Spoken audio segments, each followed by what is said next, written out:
ఇప్పుడు వృశ్చిక రాశి వారికి ఈ సంవత్సరం అంతా ఏ విధంగా ఉందో పరాభవనామ సంవత్సరంలో చెప్పుకుందాం. ఈ వృశ్చిక రాశి వారికి 11 ఆదాయము 11 వ్యయము.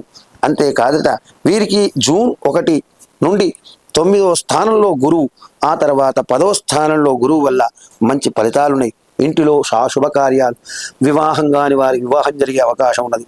అంతేకాకుండా ఇంటిలో మంచి ఆరోగ్యము, ప్రమోషన్లు, ఇంక్రిమెంట్లు, విద్యార్థులకు ప్రథమ శ్రేణి ఉత్తీర్ణత. ఎవరు? వృశ్చిక రాశి వారికి విందు వినోద భోజనాలు, దూరదేశాలకు వెళ్ళివచ్చుట, ఇష్టమైన వస్తువులను కూడా కొనుగోలు చేయుట, బంగారు వెండి భూమి క్రయ విక్రయాలు చేయుట, సొమ్ము శీఘ్రంగా వస్తుంది, రాని వాటికి మంచి ఆరోగ్యంగా ఉంటారు. విందు వినోదాల సంతృప్తినిచ్చి మీకు వ్యవహారం అనుకూలంగా ఉండే మీకంటూ ఒక సానుభూతి వర్గాన్ని ఏర్పరచుకుంటారు. మీ శ్రమ వృధా కాదు.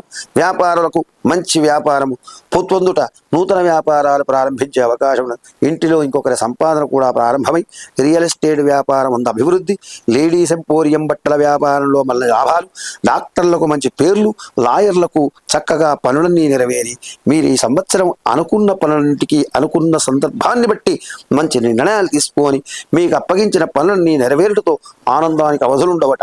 పెద్దల ఆశీస్సులు, ఉద్యోగపరంగా మంచి కష్టపడిన ఫలితం ఉంటుంది. రైతులకు అధికంగా పంటలున్నాయి. అలాగే మంచితనానికి చాలామంది మిమ్మల్ని ఆశ్రయిస్తారు. మిమ్మల్ని తక్కువ అంచనా చేసిన వారు భంగం కలుగును. దాన ధర్మాలు చేస్తారు. ఇంటిలో పండగ వాతావరణం ఏర్పడి సంవత్సరాంతం 5వ స్థానంలో ఈ సంవత్సరం మళ్ళీ శని యొక్క స్థానచలనం ఉన్నది. ఎక్కడికి రావాలి? శని మేషరాశిలోకి వస్తాడు. మీనరాశిలో శని స్థిరమై ఉన్నాడు. 5వ స్థానంలో శని వచ్చేటువంటి అవకాశం వలన వ్యర్థ సంచారం, చెడ్డవారితో స్నేహం చేయుట, కోపం ఎక్కువగా, కొంచెం ఓర్పుగా మెదలండి. అలాగే ఎక్కువ ప్రయాణాలు చేస్తారు. సహాయం చేస్తా అన్న వాళ్ళు కొంతవరకు దూరం కావచ్చు. అసందర్భమైన ప్రేలాపనలు చేయకండి. ఎవరిని తక్కువ అంచనా వేయకండి. మధ్యవర్తిత్వం చేయకండి.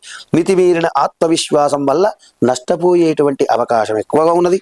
వృశ్చిక రాశి వారు ఈ సంవత్సరం అంతా కూడా ఎవరిని తక్కువ అంచనా వేయకండి. మధ్యవర్తిత్వం చేయకండి. మితిమీరిన ఆత్మవిశ్వాసం వల్ల నష్టపోయేటువంటి అవకాశం కూడా ఎక్కువగా ఉన్నది. అకారణమైన కలహాలు, చిల్లర తగాదాలు ఏర్పడవచ్చు. మనస్సులో భయం ఉంటుంది. ఊహించని సంఘటనలు ఎదురయ్యే అవకాశాలు, అనారోగ్యం జరిగే అవకాశం కూడా ఉన్నది. కనుక శనికి జప తర్పణ హోమాదులు చేయడం వల్ల, ప్రతినిత్యము శని స్తోత్రం చేయడం వల్ల వృశ్చిక రాశి వారు ఉన్నత ఫలితాన్ని పొంది భాగవత కైంకర్య ఆశీస్సులు కూడా పొందాలని కోరుతూ పరాభవనామ సంవత్సర వృశ్చిక రాశి